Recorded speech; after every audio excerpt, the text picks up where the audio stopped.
प्रिय छात्रों, आपका न्यू आर्यभट्ट क्लासेज में स्वागत है। आज हम लोग क्लास 10th की भौतिकी का चैप्टर नंबर 2 पढ़ेंगे, यानी प्रकाश का अपवर्तन। प्रकाश का अपवर्तन किसे कहते हैं? जब प्रकाश की किरण एक माध्यम से दूसरे माध्यम में प्रवेश करती है तो इसकी दिशा थोड़ा सा परिवर्तित हो जाती है। इसी घटना को हम लोग प्रकाश का अपवर्तन कहते हैं। इसको समझते हैं। मान लेते हैं यह सतह है, नीचे जल है, ऊपर हवा है।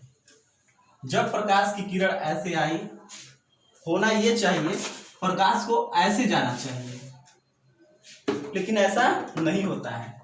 इसकी दिशा थोड़ा सा परिवर्तित हो जाती है, यानी ऐसे हो जाता है। इसी घटना को हम लोग प्रकाश का अपवर्तन कहते हैं। प्रकाश का अपवर्तन का उदाहरण की बात किया जाए तो एक कटोरी ले लीजिए, उस कटोरी में एक छोटा सा सिक्का डाल दीजिए, उसके बाद उसमें पानी भर दीजिए। आप देखेंगे कि जो सिक्का है कटोरी की तल से थोड़ा सा उठा हुआ दिखाई दे रहा है। तो सिक्के का कटोरी के तल से थोड़ा सा ऊपर दिखाई देना भी प्रकाश का अपवर्तन ही है। इसके अन्य उदाहरण की बात किया जाए, एक गिलास ले लीजिए, उस गिलास में एक पेंसिल डाल दीजिए आप, फिर उसके बाद गिलास को आधे से अधिक पानी से भर दीजिए। फिर आप पाएंगे, देखेंगे कि जो पेंसिल की पानी के अंदर का जो भाग है थोड़ा सा मुड़ा हुआ दिखाई दे रहा है। तो पेंसिल का पानी के अंदर मुड़ा हुआ दिखाई देना भी प्रकाश का अपवर्तन है। ये आप लोग रात में भी हमेशा देखते होंगे, जो तारे टिमटिमाते हैं तो तारे का टिमटिमाना भी प्रकाश का अपवर्तन ही है। इसकी कुछ आते हैं, उम्मीद करते हैं समझ में आया होगा। इसकी कुछ महत्वपूर्ण पॉइंट है जिसके बारे में हम लोग अध्ययन करते हैं। पहला पॉइंट है आपतित किरण,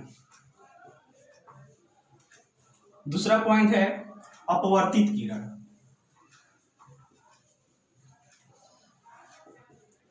नेक्स्ट पॉइंट है आपतन बिंदु,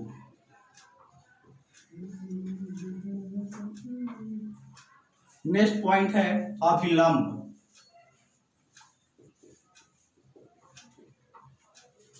नेक्स्ट पॉइंट है आपतन कोण, आपतन कोण, नेक्स्ट पॉइंट है अपवर्तन कोण।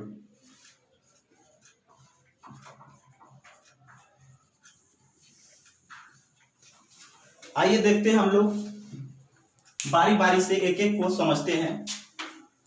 आपतित किरण किसे कहते हैं? दो माध्यमों को अलग करने वाली सतह पर पड़ने वाली प्रकाश की किरण को हम लोग आपतित किरण कहते हैं। यानी फिर से, दो माध्यमों को अलग करने वाली सतह पर आने वाली प्रकाश की किरण को हम लोग आपतित किरण कहते हैं। जैसे दो माध्यम को अलग करने वाली सतह यही है, हमारा यही है, इस पे ये किरण आ रही है, इस किरण को ही हम लोग क्या कहेंगे? आपतित किरण कहेंगे इसको, क्योंकि यही आ रही है।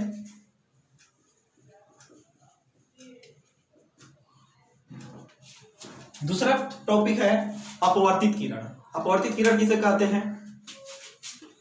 दो माध्यमों को अलग करने वाली सतह के अपवर्तन के बाद की जो किरण होती है उसे हम लोग अपवर्तित किरण कहते हैं।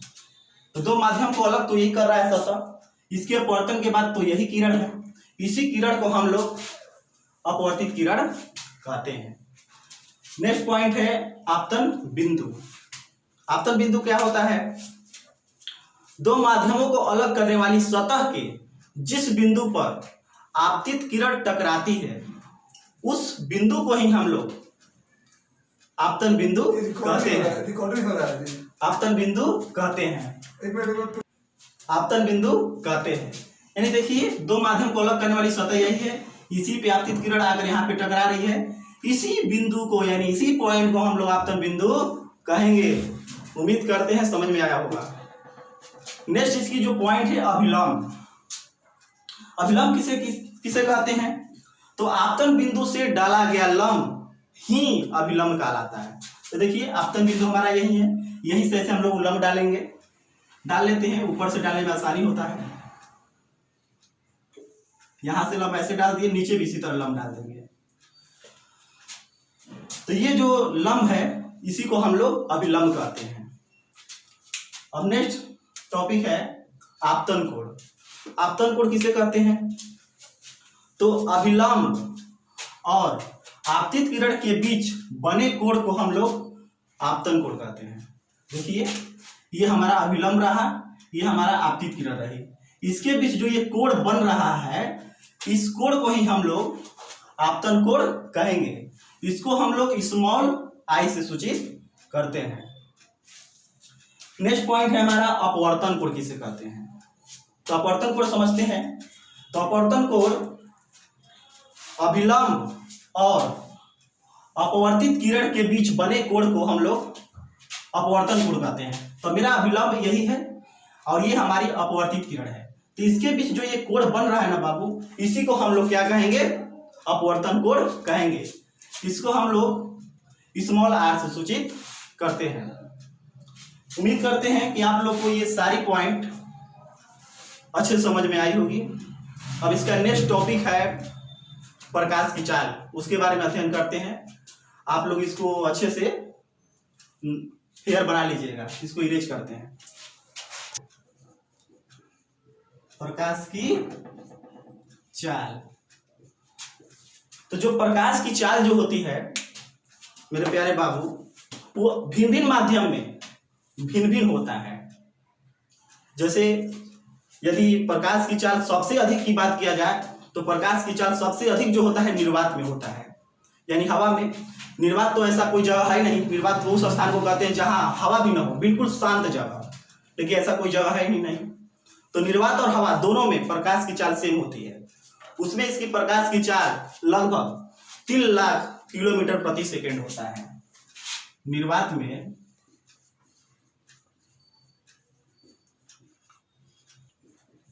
प्रकाश की चाल 3 लाख किलोमीटर प्रति सेकेंड होता है। इसको मीटर प्रति सेकेंड में चेंज करें तो आप लोग जानते हैं कि 1 किलोमीटर बराबर 1000 मीटर होता है। इसको चेंज कर देते हैं मीटर प्रति सेकेंड में, तो 3,0030 मल्टीप्लाई बाई 1000। टोटल कैलकुलेशन करेंगे 3,00 3 ठो 0 फिर से 3 ठो 0, पूरा इसको लिखेंगे तो 3 multiply 1 2 3 4 5 6 7 8 10 to the power 8 metre प्रति सेकेंड होता है। यानी जब आप लोग से पूछा जाएगा कि निर्वात में प्रकाश की चाल किलोमीटर में बताइए, तो आप लोग बताएंगे 3 लाख किलोमीटर प्रति सेकेंड। वही मीटर प्रति सेकेंड में पूछा जाएगा तो आप लोग बताएंगे 3 multiply 10 to the power 8 metre प्रति सेकेंड होता है। पानी में प्रकाश की चाल की बात किया जाए, इसको इरेज कर लेते हैं।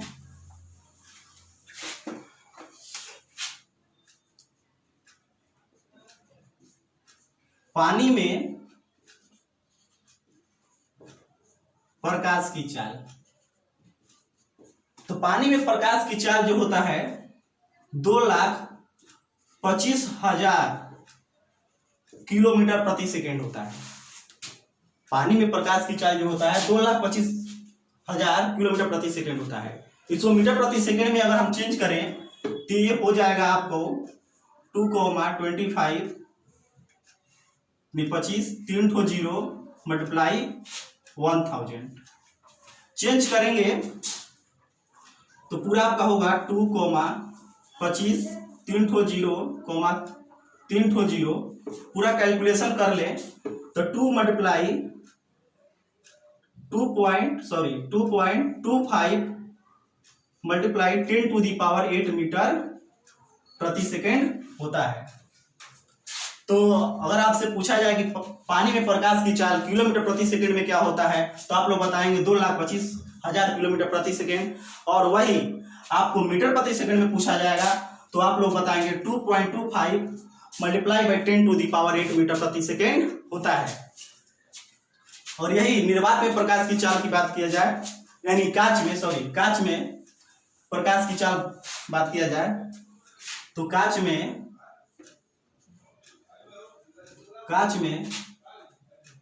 प्रकाश की चाल 2 लाख किलोमीटर प्रति सेकेंड होता है, प्रति सेकेंड होता है।